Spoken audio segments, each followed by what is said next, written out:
వర్ధిల్లాలి. అధికార పార్టీ ఇచ్చిన హామీ మేరకు పెంచిన పెన్షన్ ఏప్రిల్, మే, జూన్ నెలలకు రావాల్సిన బకాయిలు 3,000 రూపాయలు మరియు ఈ నెల పెన్షన్ 4,000 రూపాయలు కలిపి మొత్తం 7,000 రూపాయలను ఈ నెల 1, 2వ తేదీలలో లబ్ధిదారులకు అందించినందుకు గాను లబ్ధిదారులు ముఖ్యంగా మహిళలు మరియు కూటమికి చెందిన నాయకులు కలిసి గౌరవ ముఖ్యమంత్రి వర్యులు శ్రీ నారా చంద్రబాబు నాయుడు గారి మరియు గౌరవ ఉప ముఖ్యమంత్రి వర్యులు శ్రీ పవన్ కళ్యాణ్ గారి చిత్రపటాలకు పాలాభిషేకం చేయడం జరిగింది. తదనంతరం బాణాసంచ కాల్చి వారి సంతోషాన్ని వ్యక్తపరిచిరి.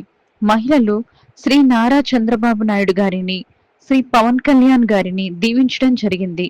ఈ కార్యక్రమానికి సర్పంచ్ బొడ్డు అప్పలరాజు గారు, చెల్లుబోయిన పైడిరాజు గారు, గల్లా అప్పలరాజు గారు, బొడ్డు భాస్కర్ గారు, గల్లా అచ్చుబాబు గారు, ఎన్ మహేష్ గారు మరియు ఇతర నాయకులు పాల్గొనడం జరిగింది.